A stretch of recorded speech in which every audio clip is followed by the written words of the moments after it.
And since she was elected to the United States Senate in November of 2012, Senator Warren has been that fearless and relentless critic of the predatory practices of Wall Street banks, hedge fund operators, and major corporations. Friends, it is my privilege to give you the champion of America's middle class and working class families, the inspiration to us all, Senator Elizabeth Warren.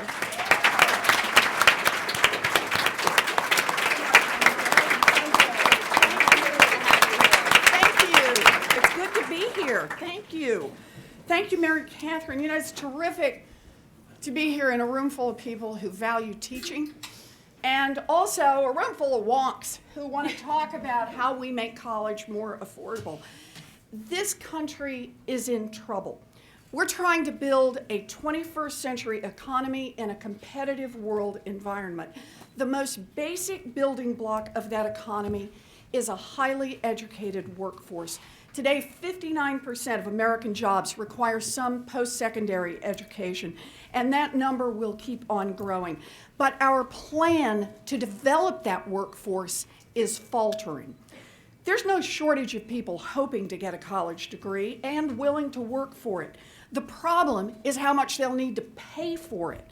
College costs are exploding. Adjusted for inflation, a student going to a state school today, now think about this, adjusted for inflation, will pay tuition that is 300% of what her mom or dad paid just 30 years ago.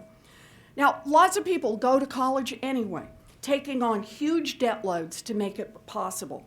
In just the past year, the student loan debt has jumped another $100 billion, $100 billion in just 1 year.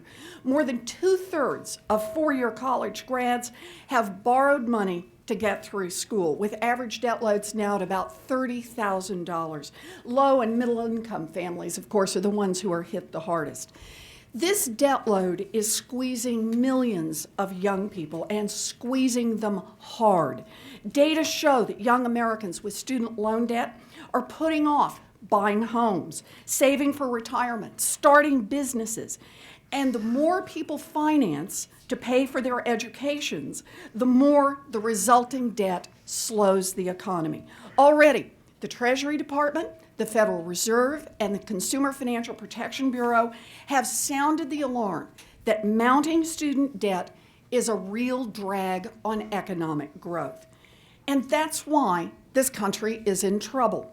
Our economy cannot flourish if we do not have enough college-educated workers, but our economy will stagnate if students take on bigger and bigger debt loads to pay for college.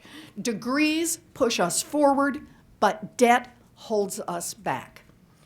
The need for affordable college, colleges that offer a great education without crushing students with debt, has never been clearer. But we can't make change by just nibbling around the edges. It's time to dramatically reform higher education, to move the whole system toward greater accountability, for greater affordability for everyone. And while not every college needs to graduate every student debt-free, every kid needs a debt-free option. A strong public university where it's possible to get a great education without taking on loads of debt. It's time to open the doors of opportunity wider and to invest in our future. So, what would it take to get there? What would it take to make college more affordable and to open up debt-free options? The question takes on particular urgency as Congress begins efforts to reauthorize the Higher Education Act, rewriting the rules and regulations that define the federal role in higher education. And through this process, we have the opportunity to dramatically reform the higher education system if we can correctly identify the problems that got us here. Democrats talk about resources, pointing out that we are no longer investing in our kids the way we once did. Republicans talk about risk and incentives, arguing that students take on debt without fully understanding the consequences and that colleges get access to federal dollars pretty much no matter the quality of the education that they provide. Now, here's the truth. They're both right. And if we're going to make college truly affordable, both sides will need to acknowledge that you can't solve one without solving the other. Resources are necessary, but resources alone won't keep college costs from spiraling if incentives aren't aligned to lower those costs. And all the incentives in the world won't solve the problem if we aren't willing to invest as a nation in higher education. Our college crisis needs a 1-2 punch: more resources and better incentives to keep costs low. We know that resources matter, beginning with the Morrill Act of 1862 and the grant of federal lands to help establish what became many of the top public universities in this nation. Congress committed itself to ensuring access to an affordable education. And the states stepped up and funded those schools. The state schools also did their part. They provided a high-quality education at a low cost to students. And while some kids borrowed to go to more expensive private schools, state schools made it possible to get a diploma without drowning in debt. But those days are gone. Consider the role of state governments today. Public colleges are the backbone of our education system. More than 3/4 of college students in the U.S. are enrolled in a public college. But costs are out of sight, primarily because the states have failed to invest. In the last 25 years, average state funding per student dropped 24%. In some states, the drop has been even sharper. That leaves families to borrow to make up the difference. Federal priorities have also changed. In previous generations, Congress made strong commitments to higher education. The first GI Bill paid for education and training for 7.8 million Americans, and in so doing, transformed the lives of the greatest generation and of the nation itself. Pell Grants covered 3/4 of the cost of a public education for low-income kids. Loans under the National Defense Education Act created a generation of teachers by forgiving their debt in exchange for their work educating our children. Millions of students had the chance to attend college without getting crushed by debt. Not so today. Now Pell Grants cover only 1/3 of the costs at a public university, and the Republicans just proposed a budget to cut Pell even further. What's more, Congress treats Pell Grants primarily as discretionary spending, putting low-income families at the center of a funding fight virtually every year. Meanwhile, the student loan program has been stripped of key consumer protections and saddled with an inflated interest rate that reaps big profits for the federal government. And while the government offers loan forgiveness for public service, borrowers have to wait 10 years and jump through considerable hoops to get any relief at all. Now, resources matter, but so do incentives. And we know this because we see how colleges have changed in response to the changing government role in higher education. Instead of responding to cuts in state funding by running leaner programs focused more intensely on getting kids through school, many colleges, understanding the availability of guaranteed federal loan and grant dollars, simply pass the costs on to families through higher tuition prices. Worse, some colleges have doubled down in a competition for students that involves fancy dorms, high-end student centers, climbing walls, and lazy rivers. And they pay for those amenities with still higher tuition and fees. And colleges are running up prices in another, less visible way by keeping students on campus longer. Today, fewer than 40% of students finish a bachelor's degree in 4 years, and the extra time adds 25 to 50% more to the cost of a diploma. Marketplace incentives are so completely backwards that higher tuition is sometimes seen as a signal of higher quality. So now there's evidence that some schools are deliberately raising tuition to make themselves appear more attractive. There are so few consequences for high prices and low quality that a whole new business model now flourishes at for-profit colleges. Instead of pouring money into educational programs, or heck, even into Olympic pools and fancy climbing walls, many such colleges invest heavily in advertising, targeting young vets and single moms for programs that promise the moon and deliver nothing but heartache. When the jobs featured in the slick recruitment pitches cannot fail to materialize, students are left with mountains of debt that they cannot possibly repay. I want you to just consider 3 numbers, 10, 20, 44. About 10% of all college students are now in a for-profit college. They take in about 20% of all federal aid, and they account for about 44% of all student loan defaults. This is a serious problem.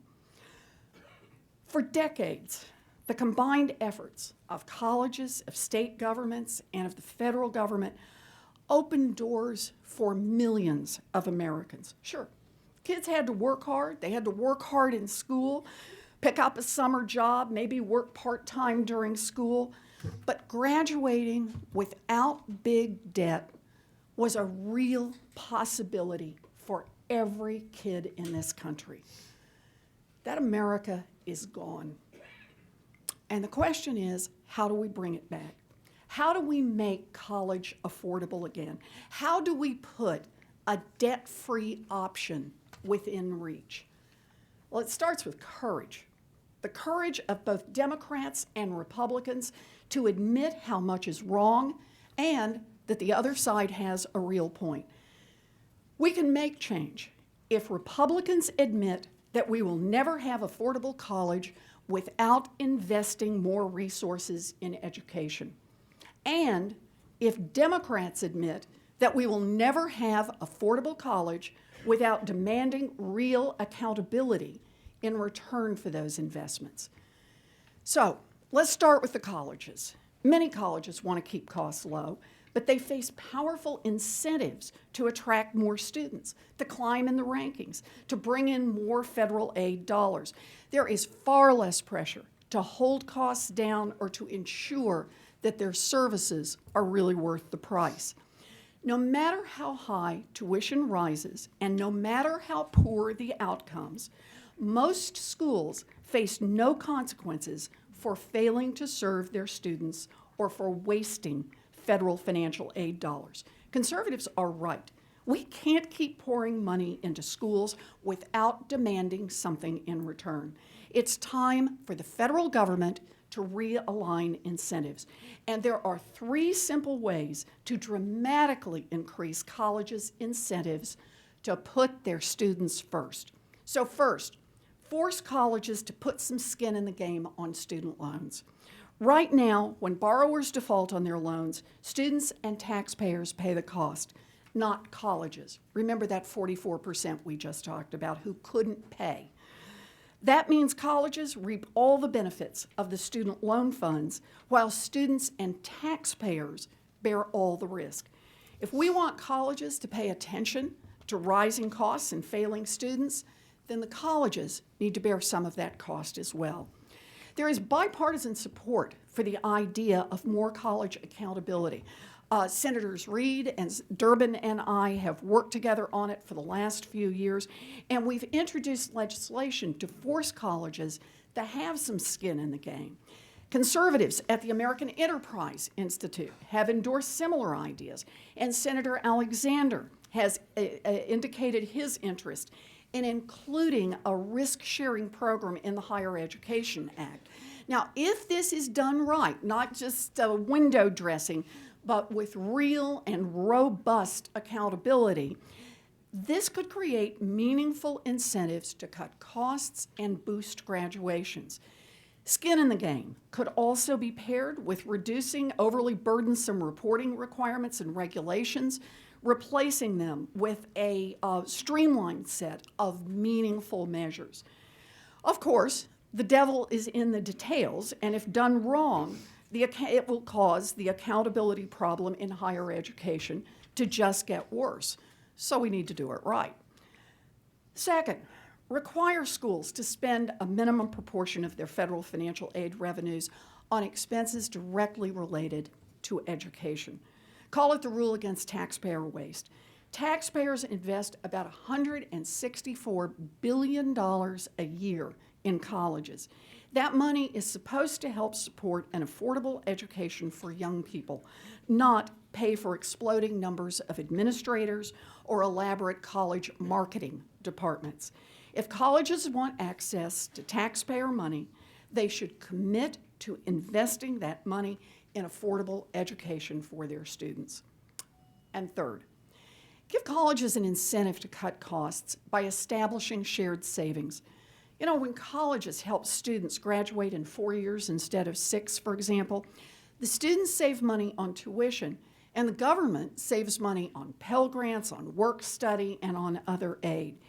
If colleges can share in that savings, they will have an added incentive to keep costs down. Now, some colleges need more than a push in the right direction. Corinthian colleges, the recently closed for-profit chain, is a good example. Corinthian built its model to scoop in federal financial aid by any means necessary, including fraud. According to government investigations, Corinthian used false and misleading information to entice students to enroll, and then they left those students saddled with federal loans they could not possibly repay. For-profit colleges like Corinthian make it clear that the federal government needs to tighten the rules to keep such institutions from deceiving students and misusing federal funds. Loopholes that permit for-profit colleges to prey on veterans must be closed. When schools like Corinthian break the law, their executives shouldn't get to walk away from the mess. We need real penalties for executives at colleges that defraud their students. And Secretary of Education Arne Duncan is right when he says that for far too long, too many in Congress have protected the for-profit college industry from any real accountability. Taxpayers and students have suffered long enough. It is time to stop these abuses. Thank you.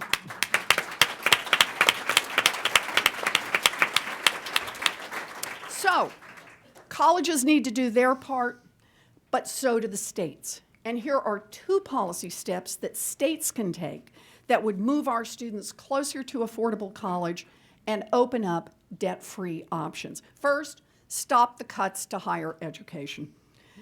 This is simple math. Yes. As states cut back their support, tuition goes up and families have to pick up the bill. For example, since the recession, state spending per student in public colleges, 4-year public colleges in Arizona, has gone down by almost 50%. And tuition at 4-year public colleges in Arizona has gone up by about 80%. When families face higher bills and fewer are able to pay, those costs get shifted to the federal government and taxpayers through grants and loans. States are rightly proud of their public universities, and now it's time for them to back up their rhetoric with real support for their schools. And if states won't maintain minimum levels of investment in their own schools, then they shouldn't have access to federal aid to let them off the hook. We have to get serious here. Second thing states can do, refinance student loans.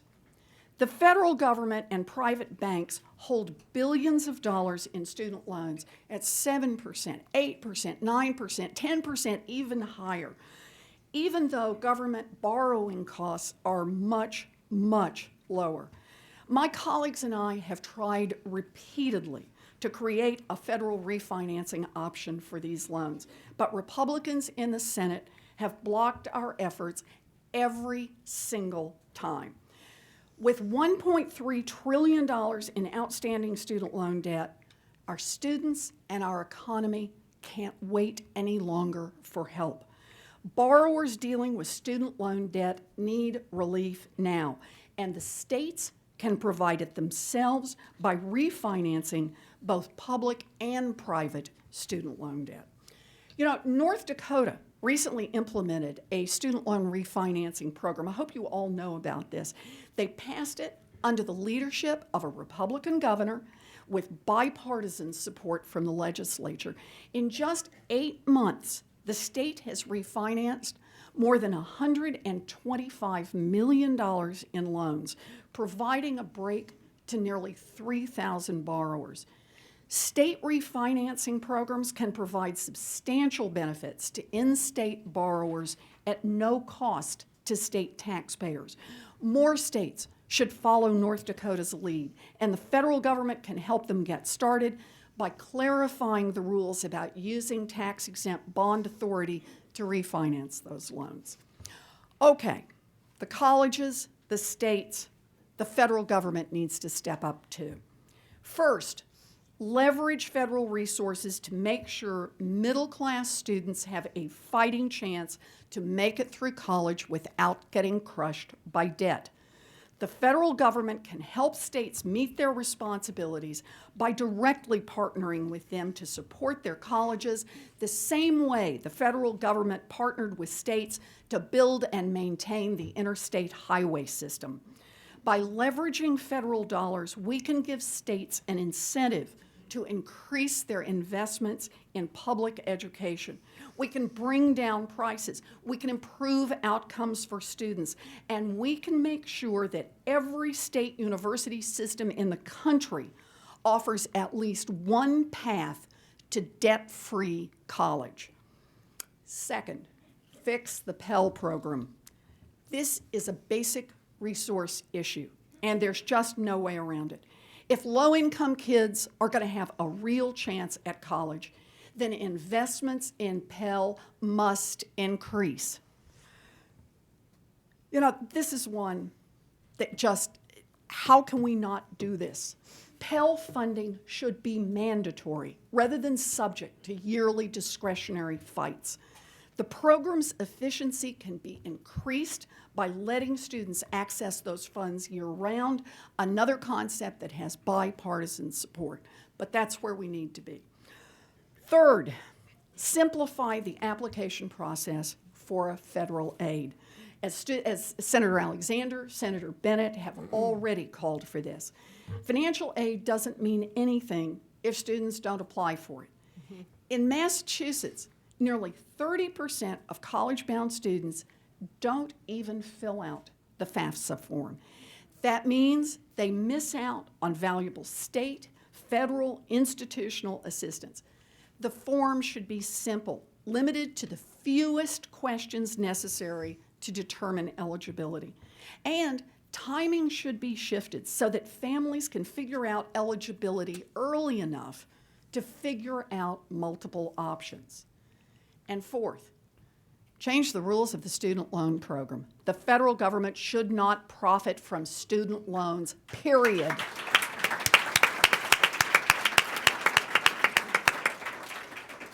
The debate over the right interest rate should be between whether the program should break even or whether it should be subsidized, not over how big the profit should be. In addition, we could offer a service pays program that provides year-by-year loan forgiveness in exchange for public service. It would help students with their debt burdens and make college more affordable. And students who are crushed by student loan debt need better protection. When they've fallen off a financial cliff, they should be able to discharge their debts in bankruptcy. When their schools break the law and defraud them, students should also be released from their student loans. Congress gave the Department of Education the power to accomplish this, and it's long past time for the department to use this power for students who have been cheated. And one more thing. Changes to make the federal higher education rules won't work better and won't matter if the Department of Education won't enforce them. There are real reasons to worry about whether the Department of Education is committed to enforcing federal rules designed to help students. Consider what happened at Corinthian. At its peak, Corinthian had 120 campuses and enrolled more than 100,000 students. Now, federal policymakers had real concerns about Corinthian's conduct for years.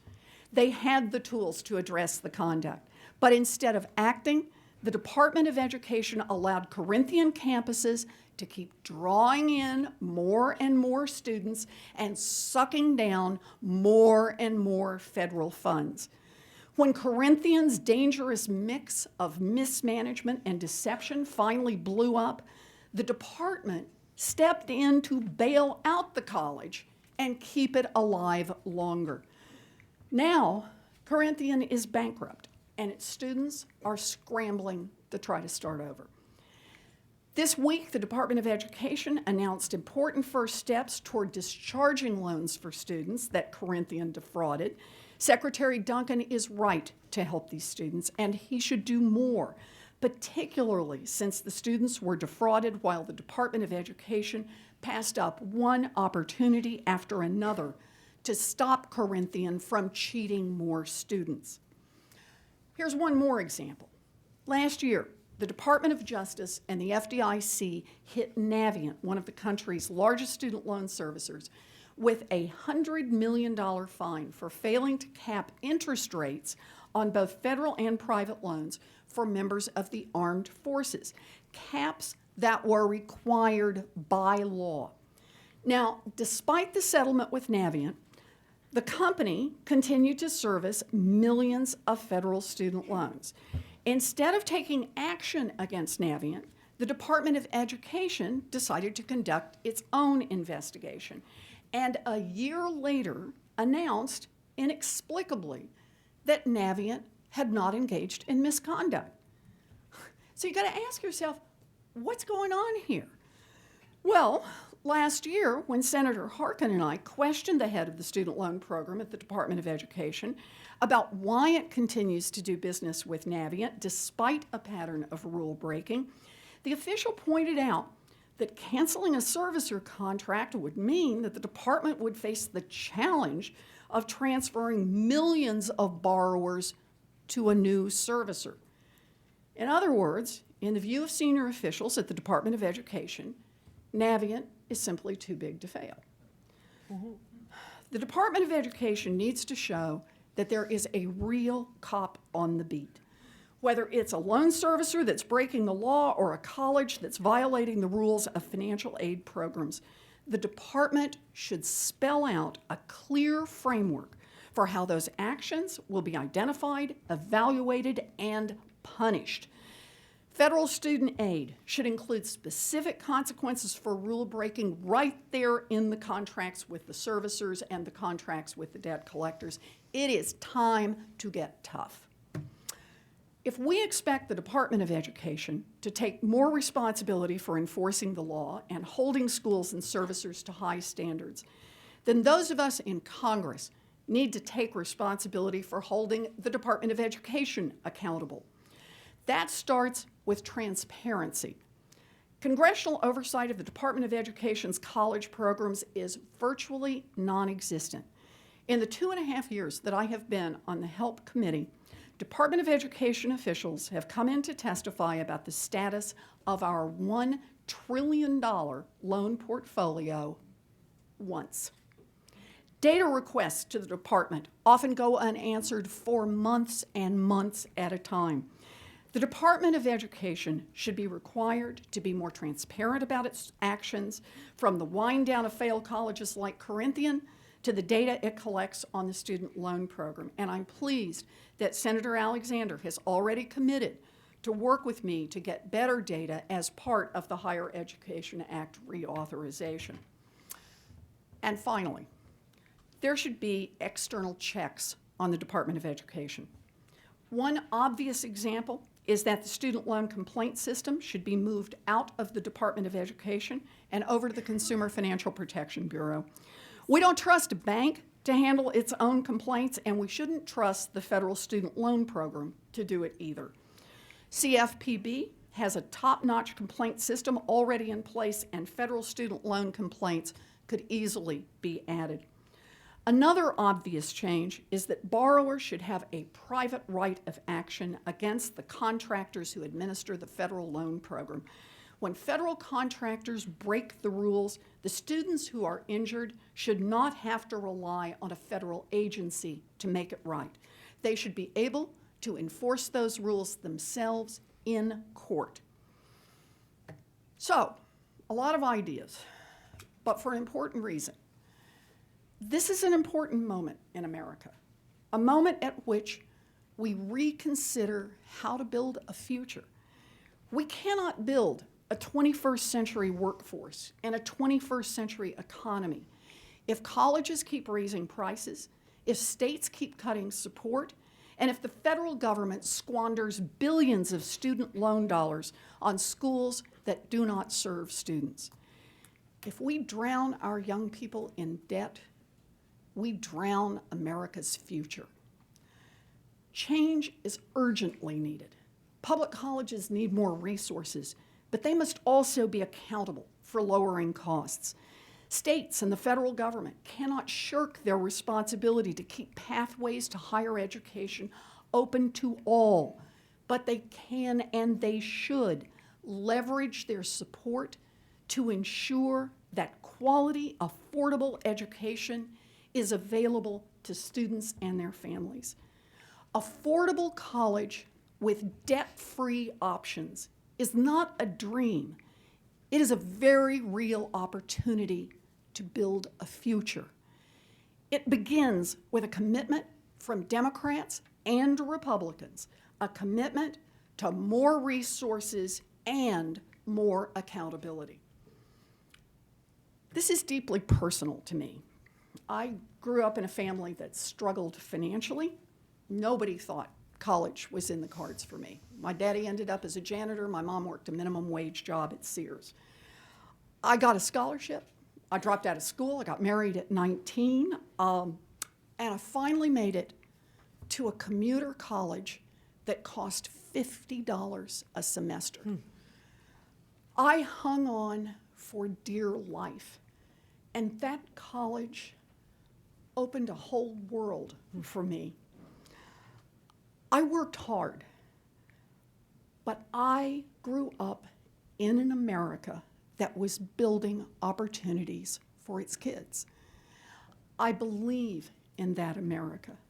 I believe that we can and we must make college affordable for every hard-working kid who wants to get an education. It is up to us to make that happen. Thank you all for being here. Thank you.